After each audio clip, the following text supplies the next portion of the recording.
Hi Cancer, welcome po sa inyong reading. So this is for your August the 16th to August the 18th reading. Para po sa mga bago, don't forget to click the subscribe button, smash the like button, comment below kung kayo po ay nakaka-resonate and hit the zing notification bell. Kung gusto niyo pong sumali sa ating live sessions, dun po yan sa kabilang channel. That is Babaylan TV. No, yan po ang ating unang channel catered for our international audience. So kung hindi niyo po maabutan itong live sessions, pwede naman kayo magtanong dito sa comment section as long as the question po is answerable by yes or no. So Cancer, I want you to know that this is a general reading. You may resonate with the entire reading or you may resonate with some bits and pieces of the reading. Take what's only yours. So, Cancer, mag-start na tayo. Cancer, ang nakikita ko dito, parang there's actually a new idea. Pero parang sinabi mo, ito ba ang kapalit nitong nakikita kong pag-asa? It's either hindi para kasing hindi pwedeng dalawa, no? Yun yung parang naging conclusion natin. It's either career or romance or career. Either you have to give up something or it could, yeah, kasi ang nakikita ko dito, there's actually a new idea that is destined for you. Or it could be, there is a new experience that is destined for you, but you need to let an energy go. The energy may be event, the energy may be a person, the energy may be this old ideas and jump into something new. So parang this is a reinvention of cancer, no? Kumbaga sa cancer nga, no, yung kumbaga itong talangka, di ba? Talangka ba tawag doon or alimango. So sa same species na 'yon, di ba? Nag kahit papaano meron din namang itong shedding of skin, di ba? So ang nakikita natin dito is parang you need or you want to reinvent yourself or you want to experience something new in the connection. I feel like ito na rin yung katuparan or ito na rin yung time na si person is somehow nagbibigay ng either motibo, nagbibigay ng time, energy, effort, no? Kasi it felt like to me medyo nakakaroon ng parang transactional, no? Siguro ito yung relationship na at kung wala kang gagawin, wala rin akong gagawin, no? So kung meron kang gustong sa akin, hindi ito ibibigay ng libre, no? Hindi ito ibibigay ng ganun-ganun lang. Either paghihirapan or what's in it for me, no? Sige, papayagan kitang ganyan, pero ano yung maipapangako mo sa akin, di ba? So I feel like either this is the ultimatum na binigay na ni Cancer or eto na yung parang sasabi niya, the new idea, no? Na kailangan kong gawin ito para at least we move into another level of commitment. So, what I am seeing in here is siguro pinag-iisipan mo ito ngayon or pinag-iisipan na ito ni person. You can switch the energies. By the way, what I'm reading here is the dynamic. So, ang nakikita ko nga dito is for a few numbers of you, no? Siguro either dadagdagan na itong anak or gusto nang magkaanak, no? If this is, kasi fertility is here. It doesn't always have to be the panganganak, no, pagbubuntis ka. So, the Ace of Wands showed up. Kaya ang nakita natin dito, Ace of Wands signifies the phallic card.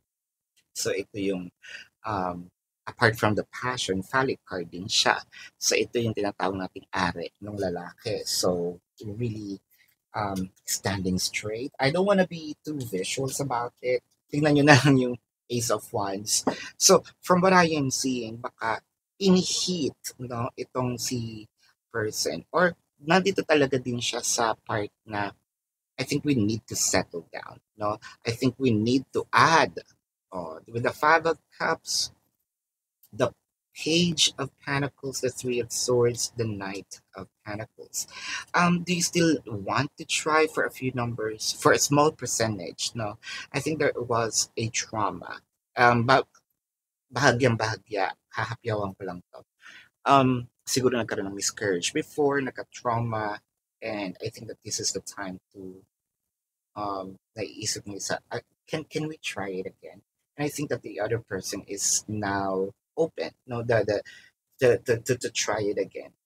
Especially the wounds were healed, especially when it comes to the pain that this person felt nung nagkaroon ng miscarriage. Now, going back to the larger scale or the higher percentage, ang nakikita ko dito, can we try this connection again? Of course we can. No, I feel like I am fully healed. I am now in the situation of I am much wiser. I am also more open into things, open minded into things, no? With the Three of Swords, clarified by the World card and the Death card, for a few numbers of you, there is a reconciliation in here. And the reconciliation signifies, especially with the World card, there are really changes. So, maturity is also a promise because of the Hermit card. um, I'm seeing that kung meron man separations dito, whether it is physical or energetic, sobrang ang quick ng changes, no? Siguro na-realize din ni person, uy, hindi pwede na matagal kayong magkaroon na naman ka-separate, no? With the Five of Cups is also clarified by the Chariot and the Five of Pentacles, hindi pwede, no? Na, nangihinayang si person na um, ganun, ganito lang mag-end itong separation. So I need to go back and let's move forward. There is submission. There is sort of like I'm going to sabihin nating papayag, no, sa mga gusto ni Cancer. Wag lang masira or mawala itong relationship. There is a promising experiences, no. I think that there is a new chapter. Um, and it's kind of like a clean plate, no? A clean slate for Cancer to start with this person. Now let's check the emotion of a Cancer, or this could be the person's emotion. Uh, I need to sort things out first before I can come to you, and I'm tired of running. So kung meron man ditong nagpapahabol, kung meron man ditong parang sinabi niya na hindi ako manalo-nalo sa battle na ito. I like what I mentioned earlier, submission, no? So I'm giving in, and I have a realization that we can or we should move forward with the connection. Cancer, Cancer, let's check as the zodiac sign of the person. This could be their sun sign or a placement in their chart. I am seeing Taurus, Leo, Virgo, uh, Capricorn, baka kapwa Cancer ito, no? Pisces, Scorpio. Yeah, so this is your reading, Cancer. Again, para po sa mga bago, don't forget to click the subscribe button, smash the like button, comment below kung kayo po yung nakaka-resonate, and hit the notification bell. Kung gusto niyo po ng dalawang reading sa akin, meron po tayo dun sa kabilang channel, that is Babaylan TV. Yan po ang ating unang channel, catered for our international audience. Nagla-live din po tayo dyan. Kung hindi niyo po maabutan yung live sessions, pwede naman kayo magtanong dito sa comment section, as long as the question po is answerable by yes or no. So Cancer, uh, kilalang-kilala niyo yung sarili niyo, no? Kung hindi kayo masasatisfy sa yes or no lang, pwede naman kayo magtanong dito sa comment section, as long as the question po is answerable by yes or no. No, pero kung alam niyong hindi kayo masasatisfy sa yes or no na sagot, pumunta na kayo dun sa ating website, no? So there is a link in the description box. Click the link, you're gonna be routed to my website. Bubungad agad sa inyo yung question form. Pinakababa, nandun po yung QR codes, no? For the amount, name, number, for your reference. I also created a 4 questions plus one, so take advantage of it. If you want to book a private reading, nandun din po siya sa description box.